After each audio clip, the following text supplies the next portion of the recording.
ರಾಷ್ಟ್ರೀಯ ಆಹಾರ ಭದ್ರತಾ ಕಾಯ್ದೆ 2013 ಅಡಿಯಲ್ಲಿ 2 ಪಡಿತರ ಯೋಜನೆಗಳನ್ನು ಕೂಡ ಜಾರಿಗೆ ತಂದಿದ್ದಾರೆ. ಅದರಲ್ಲಿ ಅಂತ್ಯೋದಯ ಅನ್ನ ಯೋಜನೆ. ಇದರ ಈ ಯೋಜನೆ ಅಡಿಯಲ್ಲಿ ಪ್ರತಿ ಪಡಿತರ ಚೀಟಿಗೆ 35 kg ಧಾನ್ಯ ಕೊಡ್ತಿದ್ದಾರೆ. ಅದೇ ರೀತಿಯಾಗಿ ಆದ್ಯತಾ ಪಡಿತರ ಕುಟುಂಬದ ಚೀಟಿನಲ್ಲಿ ಪ್ರತಿ ಫಲಾನುಭವಿಗೆ 5 kg ಆಹಾರ ಧಾನ್ಯ ಕೊಡ್ತಿದ್ದಾರೆ. ಸನ್ಮಾನ್ಯ ಸಭಾಪತಿಯವರೇ, ರಾಜ್ಯದಲ್ಲಿರ್ತಕ್ಕಂಥ ಜನಸಂಖ್ಯೆ ಸುಮಾರು 6 ಕೋಟಿ ಚಿಲ್ಲರೆ ಇದ್ದರೆ ಸುಮಾರು ರಾಜ್ಯದಲ್ಲಿ ಆಹಾರ ಇಲಾಖೆಯಿಂದ ವಿತರಣೆ ಆಗಿರ್ತಕ್ಕಂತಹ ಪಡಿತರ ಚೀಟಿಗಳು 1.47 ಕೋಟಿ. ಅಂದರೆ ಸುಮಾರು ಬಡತನ ರೇಖೆಗಿಂತ ಕೆಳಗಿರ್ತಕ್ಕಂಥ ಜನ ಎಷ್ಟು ಜನ ಅಂತ ಹೇಳಿದರೆ 4.67 ಕೋಟಿ ಇದ್ದಾರೆ. ಬಹುಶಃ 80ರಷ್ಟು ಜನಸಂಖ್ಯೆ ಕೂಡ ಇದರಲ್ಲಿ ಕವರ್ ಆಗಿರ್ತಕ್ಕಂಥದ್ದು. ಎಲ್ಲೋ ಒಂದು ಕಡೆ ಈ ಪಡಿತರ ಚೀಟಿಗಳನ್ನು ಹಂಚೋದ್ರಲ್ಲಿ ಸಾಕಷ್ಟು ರೀತಿಯಲ್ಲಿ ಗೊಂದಲ ಇದೆ. ಇದನ್ನು ಸರಿಪಡಿಸಲಿಕ್ಕೋಸ್ಕರ ಸರ್ಕಾರ ಯಾವ ರೀತಿಯಾಗಿ ಕ್ರಮ ಕೈಗೊಂಡಿದೆ ಮತ್ತು ಇತ್ತೀಚೆಗೆ ತಾವು ಏನು ಇನ್ಕಮ್ ಟ್ಯಾಕ್ಸು ಪೇ ಮಾಡ್ತಾರೆ ಮತ್ತು ಯಾರು ಸರ್ಕಾರಿ ನೌಕರರಿದ್ದಾರೆ, ಯಾರು ಆದಾಯ ಮಿತಿ ಜಾಸ್ತಿ ಇದೆ ಅಂತ ರದ್ದು ಮಾಡ್ತೀನಿ ಅಂತ ಹೇಳಿದಿರಿ. ಈ ದೇಶದಲ್ಲಿ ಸುಮಾರು 25 ಲಕ್ಷಕ್ಕಿಂತ ಹೆಚ್ಚಾಗಿ ಪಡಿತರ ಚೀಟಿಗಳು ರದ್ದಾಗಿದೆ. ಇದರಿಂದ ಸಾಕಷ್ಟು ರೀತಿಯಲ್ಲಿ ಗೊಂದಲ ಆಗಿದೆ. ಇದನ್ನು ಸರಿಪಡಿಸಲಿಕ್ಕೆ ಏನು ಕ್ರಮ ಕೈಗೊಂಡಿದ್ದೀರಿ? ತಾವು ಉತ್ತರ ಕೊಟ್ಟಿದ್ದೀರಿ. ಪಡಿತರ ಚೀಟಿಯನ್ನು ಕೂಡ ಆಧಾರ್ ಕಾರ್ಡ್ನೊಂದಿಗೆ ನಾವು ಸುಮಾರು 99.9% ಅಷ್ಟು ಕೂಡ ನಾವು ಹೊಂದಾಣಿಕೆ ಮಾಡಿದ್ದೀವಿ ಅಂತ ಹೇಳಿರ್ತಕ್ಕಂಥದ್ದು. ನೀವು ಈ ರೀತಿ ರದ್ದು ಮಾಡೋದ್ರಿಂದ ಕೂಡ ಕೇಂದ್ರ ಸರ್ಕಾರದಲ್ಲಿ ಬರ್ತಕ್ಕಂತಹ ಹಲವಾರು ಯೋಜನೆಗಳಿಗೆ ಬಾಧಕ ಆಗೋದಿಲ್ವಾ ಮತ್ತು ಜನರಿಗೆ ತೊಂದರೆ ಆಗೋದಿಲ್ಲ? ಇದ್ರ ಬಗ್ಗೆ ಏನು ಕ್ರಮ ವಹಿಸಿ ಇರ್ತಕ್ಕಂಥ ತಾವು ತಿಳಿಸ್ಬೇಕು ಅಂತೇಳಿ ತಮ್ಮಲ್ಲಿ ಕೋರ್ತೇನೆ. ಸಚಿವರು. ಸನ್ಮಾನ್ಯ ಸಭಾಪತಿಗಳೇ,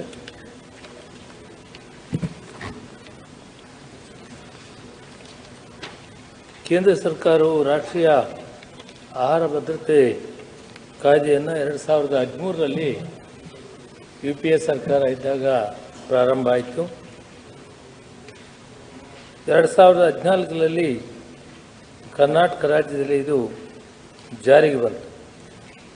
ಬಹಳ ಮುಖ್ಯವಾದಂಥ 2 ವಿಷಯಗಳು ಇದರಲ್ಲಿ ಭದ್ರತಾ ಕಾಯ್ದೆ ಮಾರ್ಗಸೂಚಿಗಳನ್ನು ಅಂತ್ಯೋದಯ ಅನ್ನ ಯೋಜನೆ ಪಡಿತರ ಚೀಟಿಗಳಿಗೆ ತಲಾ 35 kg ಕೊಡುವಂಥದ್ದು ಮತ್ತು ಆದ್ಯತಾ ಪ್ರತಿ ಕುಟುಂಬಕ್ಕೆ ಪ್ರತಿ ವ್ಯಕ್ತಿಗೆ 5 kg ಆಹಾರ ಧಾನ್ಯಗಳನ್ನು ಕೊಡುವಂಥದ್ದು. 2022 ಡಿಸೆಂಬರ್ ಮಾಹೆವರೆಗೆ ಅಕ್ಕಿ ಪ್ರತಿ ಕೆಜಿಗೆ ಪ್ರತಿ ಅಕ್ಕಿ 3 kg, ರಾಗಿ 2 kgಯನ್ನು ಕೊಡುವಂಥದ್ದನ್ನು ನಾವು ಮಾಡಿದ್ವಿ. ಕೇಂದ್ರ ಸರ್ಕಾರ ಪ್ರಧಾನಮಂತ್ರಿ ಗರೀಬ್ ಕಲ್ಯಾಣ್ ಅಂತ ಯೋಜನೆಯಲ್ಲಿ ಈ ರಾಜ್ಯದಲ್ಲಿ 1,02,00,000 ಕಾರ್ಡ್ದಾರರಿಗೆ 5 kg ಅಂತೆ ಕೊಡುವಂಥ ಕಾರ್ಯಕ್ರಮವನ್ನು ರೂಪಿಸಿತು. ಒಟ್ಟಾರೆ ಅಂತ್ಯೋದಯ 10,80,643 ಕಾರ್ಡ್ದಾರರಿಗೆ ಹಂಚಿಕೆ ಮಾಡ್ತಾ ಇದ್ದೀವಿ ಮತ್ತು BPL 1,02,84,000 ಕಾರ್ಡ್ದಾರಿಗೆ ಹಂಚಿಕೆ ಮಾಡ್ತಾ ಇದ್ದೀವಿ. ಅದಲ್ಲದೆ ರಾಜ್ಯದಲ್ಲಿ BPL ಕಾರ್ಡ್ಗಳು 14,74,582 ಕಾರ್ಡ್ಗಳಿಗೆ ಹಂಚಿಕೆ ಮಾಡ್ತಾ ಇದ್ದೀವಿ. ಅದರ ಜೊತೆಗೆ ಅಂತ್ಯೋದಯ ಒಟ್ಟಿಗೆ ಸೇರಿ 1,28,39,230 ಕಾರ್ಡ್ಗಳಿಗೆ ನಾವು ಹಂಚಿಕೆ ಮಾಡ್ತಾ ಇದ್ದೀವಿ. ಅದಲ್ಲದೆ APL 25,25,418 ಕಾರ್ಡ್ಗೆ ಹಂಚಿಕೆ ಮಾಡ್ತೀವಿ. ಒಟ್ಟಾರೆ ಕರ್ನಾಟಕ ರಾಜ್ಯದಲ್ಲಿ 1,54,648 ಕಾರ್ಡ್ಗಳಿಗೆ ನಾವು ಹಂಚಿಕೆಯನ್ನು ಮಾಡ್ತಾ ಇದ್ದೀವಿ. ಸುಮಾರು 6.5 ಕೋಟಿ ಇರುವ ಜನಸಂಖ್ಯೆಯಲ್ಲಿ 5,29,00,000 1752 ಜನರಿಗೆ ಈ ಸೌಲಭ್ಯಗಳನ್ನು ಹಂತ ಹಂತವಾಗಿ APL, BPL ಮಾಹಿತಿ ಕೊಟ್ಟಿದ್ದೀರಿ ನನ್ನ ಮುಂದೆ ಕೊಟ್ಟಿದ್ದೀರಿ. ಪ್ರಶ್ನೆಗೆ ಉತ್ತರ ಹೇಳಿ. ಸರಿಪಡಿಸೋದಕ್ಕೋಸ್ಕರ ಏನ್ ಮಾಡ್ತಾ ಇದ್ದೀರಿ ತಾವು? ಸಾಕಷ್ಟು ಗೊಂದಲ ಆಗಿದೆ. ಇದನ್ನ ಸರಿಪಡಿಸ ಅರ್ಹರಿರ್ತಕ್ಕಂಥ ದಯಮಾಡಿ BPL ಕಾರ್ಡ್ ಇದು ಕ್ಯಾನ್ಸಲ್ ಮಾಡಬೇಡಿ. ನಾವು ಸಂಪೂರ್ಣವಾಗಿ ಇನ್ಕಮ್ ಟ್ಯಾಕ್ಸ್ ಕಟ್ಟೋರಿಗೆ ಆದಾಯ 1,20,000 ಇರೋರಿಗೆ ಬಿಟ್ಟು ಉಳಿದ ಎಲ್ಲ ಕಾರ್ಡ್ಗಳಿಗೂ ಏನು ತಕರಾರಿಲ್ಲದೆ ಅಕ್ಕಿಯನ್ನು ಸರಬರಾಜು ಮಾಡ್ತಾ ಇದ್ದೀವಿ. ಅದು ಯಾವುದು ಗೊಂದಲ ಇಲ್ಲ ಅಂತ ನಾನು ಸಭಾಧ್ಯಕ್ಷರಿಗೆ ತಿಳಿಸ್ತೇನೆ. ಸಭಾಧ್ಯಕ್ಷರೇ, ಏನಾಗಿದೆ ಅಂತ ಹೇಳಿದರೆ ಎಲ್ಲೋ ಒಂದು ಕಡೆ ಈ APL ಕಾರ್ಡ್ಗೆ ತಾವು ಈಗ ಕೊಡ್ತಿಲ್ಲ, ಆಹಾರ ದಹನೆಗಳನ್ನು ನಿಲ್ಲಿಸ್ಬಿಟ್ಟಿದ್ದೀರಿ ಈಗ ಸದ್ಯದಲ್ಲಿ. ತಾವು ಅದನ್ನು ಅಡ್ಮಿಟ್ ಮಾಡ್ತೀರಾ? ಸದ್ಯಕ್ಕೆ ತಾವು ಕೊಡ್ತಾ ಇಲ್ಲ. ತಾವು ಉತ್ತರದಲ್ಲಿ ಆ ರೀತಿ ಇದೆ, ಉತ್ತರದಲ್ಲಿ ಆ ರೀತಿ ಇದೆ. ಎರಡನೇದು ಏನಾಗಿದೆ ಅಂದರೆ ವೀಡ್ ಔಟ್ ಮಾಡೋಕ್ಕೆ ಹೋಗಿ ಎಲ್ಲೋ ಒಂದು ಕಡೆ ಅರ್ಹ ಇರತಕ್ಕಂಥದ್ದು ಕೂಡ ಅನ್ಯಾಯ ಆಗ್ತಾ ಇದೆ. ಅದು ಆಗಬಾರ್ದು ಅಂತೇಳಿ ನನ್ನ ಒಂದು ಕಳ್ಕಳಿ. ಎರಡನೇದು ಒಂದು ನೇಷನ್ ಒಂದು ರೇಷನ್ ಕಾರ್ಡ್, ಒಂದು ರಾಷ್ಟ್ರ ಒಂದು ಪಡಿತರ ಚೀಟಿ ಅಂತೇಳಿ ಆಧಾರ್ ಕಾರ್ಡ್ನೊಟ್ಟಿಗೆ ಪಡಿತರ ಚೀಟಿಗಳು ನೋಂದಣಿ ಮಾಡಿದ್ದೀರಿ. ತಾವೆಲ್ಲೋ ಒಂದು ಹೇಳಿಕೆ ಕೊಟ್ಟಿದ್ದೀರಿ ಹಿಂದೆ. ANB ಎಂದು ವರ್ಗೀಕರಣ ಮಾಡ್ತಕ್ಕಂಥದ್ದು ಆರೋಗ್ಯಕ್ಕಾಗಿ BPL ಅಂತೇಳಿ ಒಂದು ಸ್ಟೇಟ್ಮೆಂಟ್, ಅದ್ರ ಮೇಲೆ ನಾನು ಕ್ವಶನ್ ಕೇಳಿದೆ. ನಾನು ಕೂಡ ಅದನ್ನು ತಾವು ಇಲ್ಲ ಅಂತ ಹೇಳಿದಿರಿ. ಬಹುಶಃ ತಾವು ಹೇಳ್ಬೋದಿತ್ತು, ಮಾಡುವ ಯೋಚನೆ ಇತ್ತು. ಈಗ ಸದ್ಯಕ್ಕೆ ನಾವು ಮಾಡಿಲ್ಲ ಅಂತಕ್ಕಂಥ ಇದ್ರ ಬಗ್ಗೆ ತಾವು ಕ್ಲಾರಿಫಿಕೇಶನ್ ಕೊಡಬೇಕು.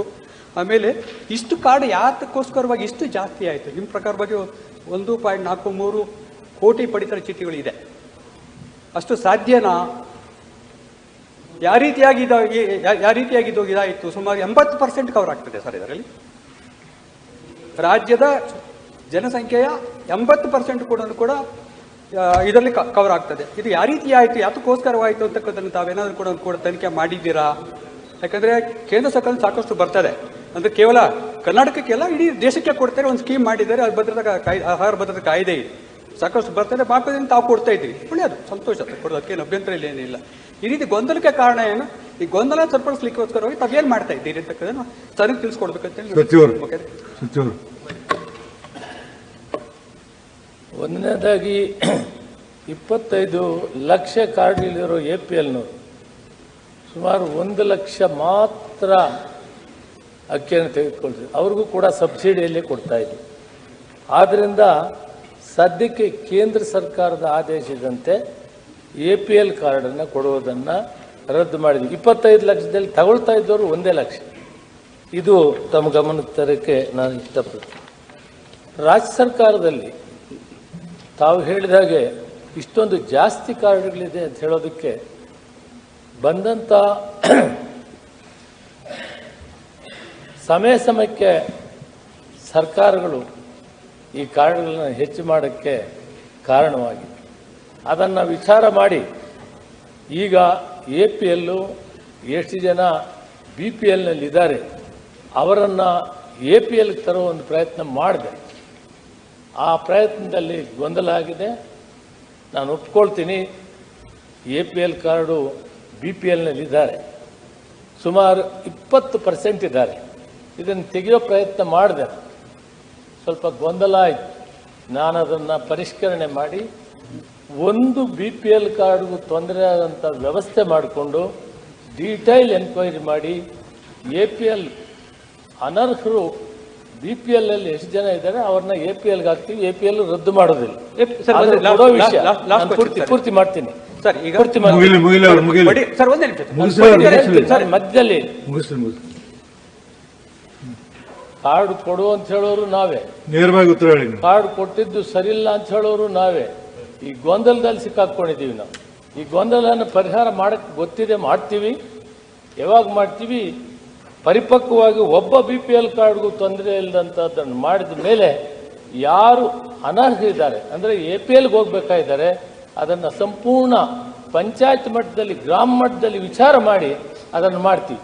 ಅದಾದ ಮೇಲೆ ಗೊಂದಲ ಬರದಂತೆ ನಾನು ನೋಡ್ಕೊಳ್ತೇನೆ. ಸರ್, ಪಡಿತರ ಚೀಟಿ ಕೇವಲ ಆಹಾರ ಧಾನ್ಯ ತಗೊಳ್ಳೋದಕ್ಕೊಂದೇ ಅಲ್ಲ, ಅದು ಒಂದು ಕೂಡ ಗುರುತಿನ ಚೀಟಿ ಕೂಡ ಆಗಿದೆ. ಆಸ್ಪತ್ರೆ ಆಗ್ಬೋದು, ಬೇರೆ ಬೇರೆ ಎಲ್ಲೂ ಕೂಡ ಆಗಿರ್ತಕ್ಕಂಥದ್ದು. ಇದು ಒಂದು ದಯಮಾಡಿ, ಯಾಕಂದರೆ ಆಧಾರ್ ಕಾರ್ಡ್ನೊಂದಿಗೆ ಒಂದು ಜೋಡಣೆ ಕೂಡ ತಾವು ಮಾಡಿದ್ದೀರಿ.